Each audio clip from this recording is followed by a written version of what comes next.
তো মুসলমানরা কবে বুঝবে, পিছিয়ে বর্গের হিন্দুরা কবে বুঝবে, আদিবাসীরা কবে বুঝবেন, দলিতরা কবে বুঝবেন? আপনাদেরকে টুল হিসেবে, পলিটিক্যাল টুল হিসেবে ব্যবহার করা হয়। শুধু লাগিয়ে দেবে, হিংসায় ছড়িয়ে দেবে, খুন হবে, মারবে, মরবে এরা, আর চেয়ারে বসে থাকবে নেতার ছেলেরা, নেতার মেয়েরা। এটা যতদিন আপনারা বুঝতে পারবেন এইভাবে খুন হবে। Indian secular front West Bengal state কমিটির পক্ষ থেকে বিশেষ বার্তা। আইএসএফ অর্থাৎ Indian secular front, Indian secular ফ্রন্টের চেয়ারম্যান পীরজাদা নওশাদ সিদ্দিকী তিনি কিন্তু স্পষ্ট করে বলেন প্রথম পর্যায়ে পর্যবেক্ষকদের নামের তালিকা। তিনি আরো স্পষ্ট করে বলেন প্রথম প্রতিপক্ষ হলো বিজেপি এবং পশ্চিমবঙ্গের দুর্নীতিতে ডুবে থাকা রাজ্যের তৃণমূল কংগ্রেসের প্রতিপক্ষে আইএসএফ এর রাজনৈতিক লড়াই। তিনি আত্মবিশ্বাসের সঙ্গে জানান আইএসএফ অর্থাৎ ইন্ডিয়ান সেকুলার ফ্রন্ট আগামী বিধানসভা নির্বাচনে প্রধান নির্ণায়ক হিসাবে আত্মপ্রকাশ করবে। চলুন আমরা সম্পূর্ণ ভিডিওটি দেখে নেই, তার মুখ থেকে শুনে নিয়ে তিনি কি বললেন। চলুন আর ভিডিওটা না দেরি করে সম্পূর্ণ আমার ভিডিওর দিকে চলে যায়। ইন্ডিয়ান সেকুলার ফ্রন্টের স্টেট কমিটি বিভিন্ন আলোচনা, একাধিক আলোচনার পরিপ্রেক্ষিতে আজকে আমরা রাজ্যের বিভিন্ন জেলার বিভিন্ন বিধানসভার অবজারভারদের নাম ঘোষণা করছি। এই অবজারভারদের মাধ্যমে আমরা বুথ স্তর থেকে শুরু করে বিধানসভা স্তর পর্যন্ত পার্টির পুনর্গঠনের কাজ আমরা করব। যেই পুনর্গঠনের মাধ্যমেই 2026-এ বিধানসভা নির্বাচনে আমরা গণতন্ত্রকে রক্ষার লড়াই, বিজেপি এবং তৃণমূলকে হারানোর লক্ষ্যে আমরা ঝাঁপিয়ে পড়ব।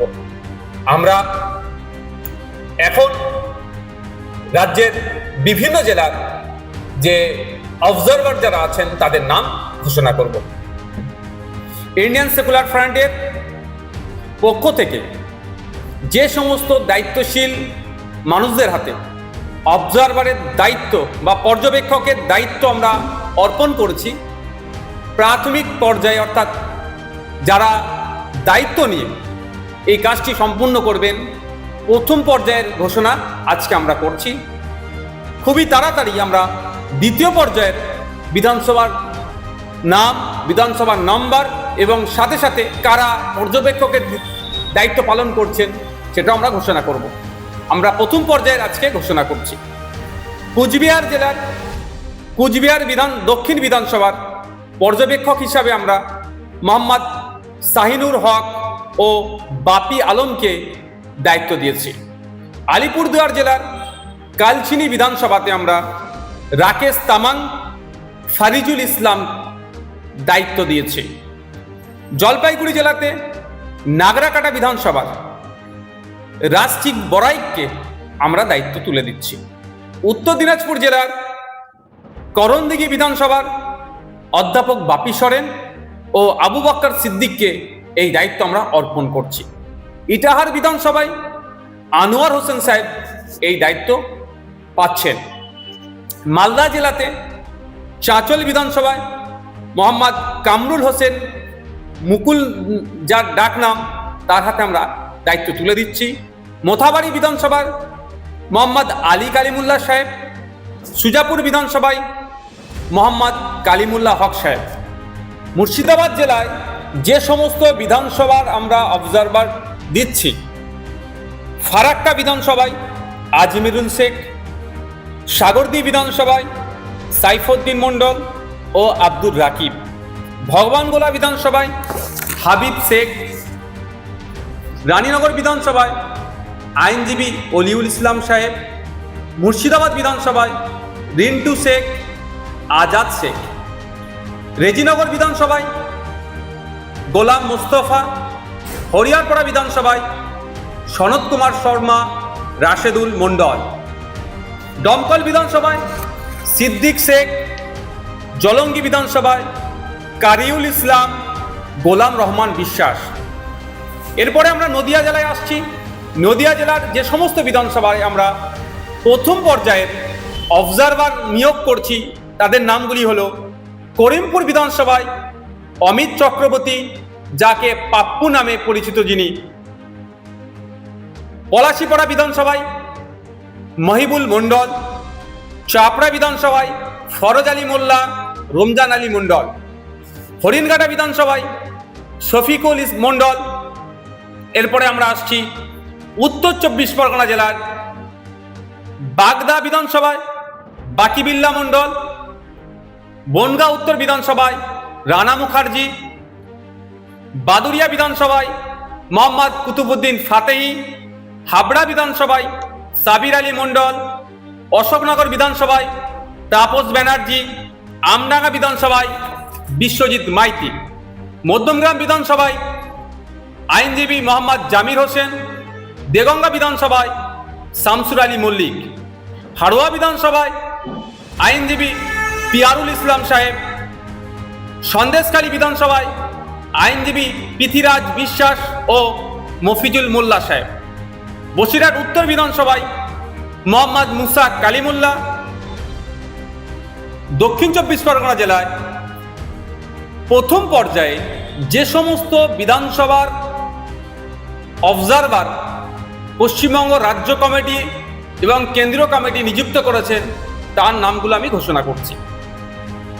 গোসাবা বিধানসভার ক্ষেত্রে প্রশান্ত নায়েক, কুলতলি বিধানসভার ক্ষেত্রে শহীদুল ইসলাম মোল্লা, পাথর প্রতিমা আব্দুল গফফার মোল্লা, কুলপি আব্দুল মালেক মোল্লা, রায়দিঘি আব্দুল মালেক মোল্লা, মন্দির বাজার আমি মোহাম্মদ নওসাদ সিদ্দিকী, জয়নগর অনির্বাণ তলাপাত্র, বারাইপুর পূর্ব জয়দীপ গায়েন, ক্যানিং পশ্চিম গাজী শাহাবুদ্দিন সিরাজি ও মোহাম্মদ মোর্তজা খান, ক্যানিং পূর্ব গাজী শাহাবুদ্দিন সিরাজি, মগরাহাট পূর্ব কংসারী মণ্ডল, ডায়মন্ড হারবার আইনজীবী মোহাম্মদ শাহাদাত শাহ, সোনারপুর দক্ষিণ অনির্বাণ তলাপাত্র, ভাঙড় আমি মোহাম্মদ নওসাদ সিদ্দিকী। হাওড়া জেলার যে সমস্ত বিধানসভায় এবং যাদেরকে প্রথম পর্যায়ে অবজারভার হিসাবে নিয়োগ করছি তাদের নাম এবং বিধানসভার নামও আমি উল্লেখ করছি। হাওড়া মধ্য বিধানসভায় নাসির খান, হাওড়া দক্ষিণ আইনজীবী শাহজাদা পারভেজ ও শেখ আব্দুল রাকিব, সাঁকরাইল শেখ নাজিম, পাঁচলা মুজিবুর রহমান, উলুবেড়িয়া পূর্ব নাসিরউদ্দিন মণ্ডল, উলুবেড়িয়া উত্তর শেখ মোহাম্মদ ইকবাল, উলুবেড়িয়া দক্ষিণ আফতাব উদ্দিন মোল্লা, শ্যামপুর শেখ কামাল উদ্দিন, বাগনান তুষারেফ মল্লিক ডাকনাম মুজিবর, আমতা আমাদের নাসিরউদ্দিন মীর, জগৎবল্লভপুর নাসিরউদ্দিন মীর, ডোমজুর আইনজীবী শেখ সাবির আহমেদ। হুগলি জেলার ক্ষেত্রে যে সমস্ত অবজারভার আমরা এবং যে সমস্ত বিধানসভার আমরা নিয়োগ দিচ্ছি তার সেগুলি হলো চণ্ডীতলা শাহরিয়ার মল্লিক, ধনেখালি জিয়াউর রহমান মণ্ডল মিঠু, তারকেশ্বর বাবু মিদ্দা, পুরসুরা সিরাজুল ইসলাম মিদ্দা, খানাকুল সাদ্দাম হোসেন। এছাড়াও পূর্ব মেদিনীপুরে যে সমস্ত বিধানসভার ক্ষেত্রে আমরা নিয়োগ দিচ্ছি অবজারভার, পাঁশকুড়া পশ্চিম শেখ আকবর আলী, তার সাথে শেখ শামসুর আলম, ময়না বিধানসভায় আমিনুল ইসলাম, নন্দকুমার বিধানসভায় শেখ সিরাজ আলী, হলদিয়া বিধানসভায় শেখ আতিয়ার রহমান ও নাসির আলী, নন্দীগ্রাম বিধানসভায় মৌলানা সবে মিরাজ খান ও কালু মল্লিক। ঝাড়গ্রাম বিধানসভার ক্ষেত্রে আমরা ঝাড়গ্রাম বিধানসভাতে সুভাষ হেমব্রম ও বিনপুর বিধানসভায় অধ্যাপক বাপি সরেন, পশ্চিম মেদিনীপুর চন্দ্রকোনাতে লক্ষ্মীকান্ত হাসদা, গড়বেতা বিধানসভায় রমজান আলী খান ও মোহন টুডু, শালবনী বিধানসভাতে লক্ষ্মীকান্ত হাসদা। পুরুলিয়া জেলার যে সমস্ত বিধানসভাতে আমরা অবজারভার নিয়োগ করছি, পুরুলিয়া বিধানসভা মোহাম্মদ ওয়ারিস আনসারি, কাশীপুর বিধানসভা আনন্দ পরামানিক, পাড়া বিধানসভা গৌরীশ রায়। বাঁকুড়া জেলার আমরা এই প্রথম পর্যায়ে দুটো বিধানসভায় অবজারভার নিয়োগ করছি, প্রথমটি হলো তালডাংরা বিধানসভা, অবজারভার হিসাবে মোহাম্মদ জুলকার খান। দ্বিতীয়টি হলো বিষ্ণুপুর বিধানসভা, মেহেরুল আলম। পূর্ব বর্ধমানে এই মুহূর্তে আমরা একটি বিধানসভার অবজারভার নিয়োগ করছি। দ্বিতীয় পর্যায়ে আমরা আরও বেশ কয়েকটি বিধানসভায় আমরা আশা করছি অবজারভার নিয়োগ করব দ্রুত। পূর্বস্থলী উত্তর মৌলানা জাকির গায়েন সাহেব। বীরভূম জেলার যে সমস্ত বিধানসভাগুলি আছে, প্রথম পর্যায়ে আমরা দুটি বিধানসভায় অবজারভার নিয়োগ করছি। প্রথমটি দুবরাজপুর বিধানসভায় মনিসুর রহমান খান, যিনি অবজারভারের দায়িত্ব পালন করবেন। দ্বিতীয়টি মুরারই বিধানসভা, হজরত আলী নামে যিনি আছেন তিনি অবজারভারের দায়িত্ব গ্রহণ করবেন। আমরা এই সমস্ত দায়িত্বশীল ব্যক্তিদের হাতে প্রথম পর্যায়ের যে বিধানসভা এবং বিধানসভার যারা দায়িত্ব নেবেন তাদের নাম ঘোষণা করেছি। অনেকে অনেক জায়গা থেকে আমাদের সাথে যোগাযোগ করছেন। যারা কর্মী আছে তাদের সমস্যাটা হবে না, যারা নতুন যোগাযোগ করছেন তাদের ক্ষেত্রে বলবো, তাদের উদ্দেশ্যে বলবো যে ইন্ডিয়ান সেকুলার ফ্রন্টের সোশ্যাল মিডিয়াতে যে সমস্ত অফিসিয়াল পেজগুলি আছে আপনারা নিয়মিত সেখানে ফলো করবেন। ওই পেজগুলিতে আমাদের পার্টির যে পক্ষ থেকে যে অবজারভার আমরা নিয়োগ করেছি তাদের ডিটেলস, তাদের কন্ট্যাক্ট নাম্বার, যোগাযোগ নাম্বার আমরা ওখানে আপলোড করে দেব। আপনারা যারা নতুন রাজ্য অফিসে যোগাযোগ না করে অবজারভারদের সাথেও আপনারা যোগাযোগ করতে পারেন।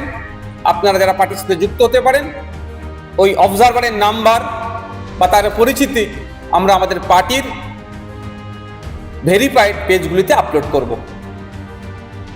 Indian secular front West Bengal state committee 26শে জুলাই রাজ্যের বিভিন্ন বিধানসভার অবজারভার ঘোষণা করলেন প্রথম পর্যায়ে। দ্বিতীয় পর্যায়ে আমরা খুবই শীঘ্রই বাকি কোন কোন সিটে অবজারভার আমাদের দেওয়া হচ্ছে সেটাও আমরা ঘোষণা করব। তবে আমরা 2026-এর বিধানসভা নির্বাচনকে পাখির চোখ করে আজকে আমরা 26 তারিখে এটার প্রথম ঘোষণা দিলাম। আমাদের লক্ষ্য উদ্দেশ্য 2021 সালে পার্টির পিরজাদা আব্বাস সিদ্দিকীর হাত ধরে সূচনা হলে সেই সময় মানুষের কাছে সেই ব্যাপকভাবে আমরা পৌঁছাতে পারিনি। যত দিন যাচ্ছে আমাদের পার্টির বিভিন্ন স্তরের কর্মীদের, দায়িত্বশীলদের পারফরমেন্সের বেসিসে সাধারণ মানুষ আমাদেরকে আপন করে নিচ্ছে। তাই আমরা সাধারণ মানুষের ভালোবাসা, দোয়া, আশীর্বাদ দিয়ে 2026-এর বিধানসভা নির্বাচনে গণতন্ত্রকে রক্ষার লড়াইয়ে, গণতান্ত্রিক প্রক্রিয়াতে ঝাঁপিয়ে পড়ব। সাধারণ মানুষের দোয়া, আশীর্বাদ তথা ভোট নিয়ে আমরা ডবল ডিজিটে যাতে পৌঁছাতে পারি তার সর্বোচ্চ চেষ্টা করব।